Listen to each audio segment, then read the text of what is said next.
Welcome back, YouTube, to Icy Chap's Edge. I'm Icy Chap here with another knife review, this time looking at the excellent Ranger RD6.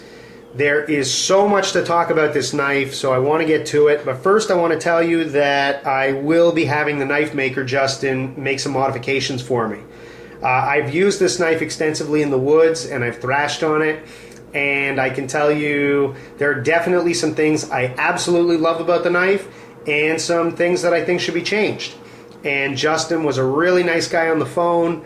He's very soft-spoken and respectful, but also very accommodating.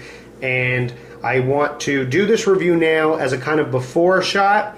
And once I get the knife back, I'll do another review after the modifications have been made. So that being said, let's get to the review. First, the high points. You'll notice that the sheath is not in view, and that's because unfortunately the sheath is not one of the things I love about the knife. The main thing I love about the knife is the blade design. Number one, it's got that modified Bowie shape with no radical clip. It's got a very stout, thick, strong point, and I really like that. If you notice, you can see some of the finish has worn off where I've done some prying and digging with this knife, and it suffered absolutely no damage except for a little bit of wear on the finish. If you need a breeching blade, that is a blade to pry open doors, gain access, this is an exceptional choice. That tip is just amazingly strong. Number two, very thick. It's a full 1/4 inch thick, which for wood processing tasks makes this a great choice too. That coupled with the fact that it has a full flat grind means that when you chop this into wood or baton it into wood, it's going to split those wood fibers apart very easily. Also, the knife is very heavy, so again, when you chop, you're going to have a lot of momentum. Let's look at the handle. We've got canvas micarta, which is removable for cleaning. It's a nice durable material, pretty much impervious to the elements. You also have a nice finger choil and jimping on the back of the blade, so that coupled with the handle allows me to have a lot of control. For smaller bushcraft tasks, I think that this knife is very well balanced. Despite the thickness and the weight, I actually have a lot of positive control when I choke up. Another thing I like about the handle is that there's exposed metal at the bottom of the tang to form that pommel, and if you can see there's jimping there, which actually for tactical applications gives you another weapon. I could imagine this doing pretty horrific damage if you struck someone with that pommel. So it makes the knife fairly versatile too, and I like the fact that it accommodates a lanyard. So a lot of high points. The knife has great utility in the field, great utility as a wood processing blade.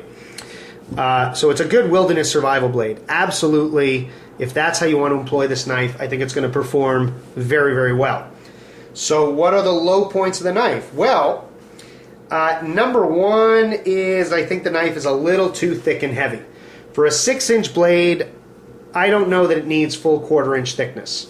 I think that if you thinned it out a little bit, the knife is still going to retain most of its capabilities, and it will lose a lot of that weight. For example, this knife outweighs the Cold Steel Recon Scout, which is a longer knife and arguably has more capability. Number two, this is exceptional steel. And this is actually a high point I should have mentioned. This is 5160 spring steel, and that is amazingly tough stuff. You can pound on it again and again, and you're not going to chip that steel. It absorbs a tremendous amount of shock. I think if you thin out this edge and make this knife that much sharper, you're not going to sacrifice any of its robustness or durability. And the reality is the knife just is not thin enough. Not just the stock, but actually the edge. I think the edge really needs to be thinner to make this a good slicing and cutting tool and to make it that much better for bushcraft. So that is another point that I don't think is perfected yet on this knife. Also, let's look at the sheath. The sheath is a synthetic material, which is good. It's ballistic nylon. It's got a plastic insert. I like that it has MOLLE attachments. That's actually a high point in the sheath. And I like that it's synthetic. So what don't I like? Well, I'll show you. I don't like that without the retention strap, it has very little retention. And with the retention strap, which by the way is Velcro, which I'm not crazy about, the knife still migrates in the sheath. So that's not great. I think really the two most important functions of a sheath are to protect the knife and to retain the knife. And while this does a decent job of protecting it, I don't think it's going to retain it very well. It does have the MOLLE attachments, but frankly I think the knife is too heavy for a vest, and also I wouldn't trust the retention of that strap if I was carrying it upside down. So that is another hit against it. So what modifications would I make? Well, number one is I would definitely, and I am definitely, going to have Justin thin out the stock, probably to about 3/16 of an inch. That's going to reduce the weight pretty effectively, but it's not going to reduce the overall strength of the knife, I don't think. 5160 is really great steel, and I trust it. And if I have a thinner stock, I'm also going to be able to get a much thinner, sharper edge.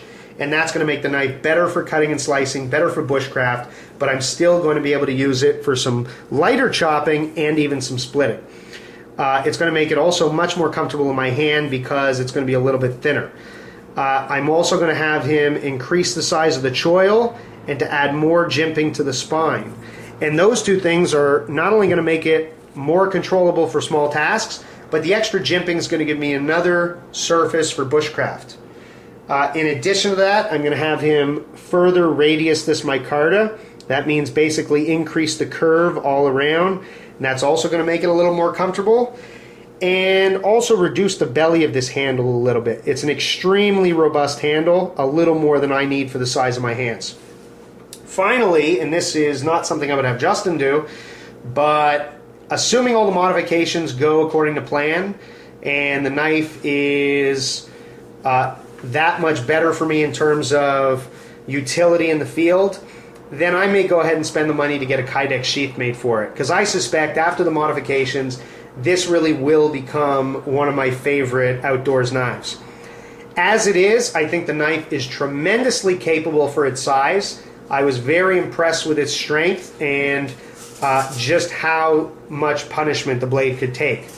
So with everything I've said, I'm going to give this knife a solid 7 out of 10.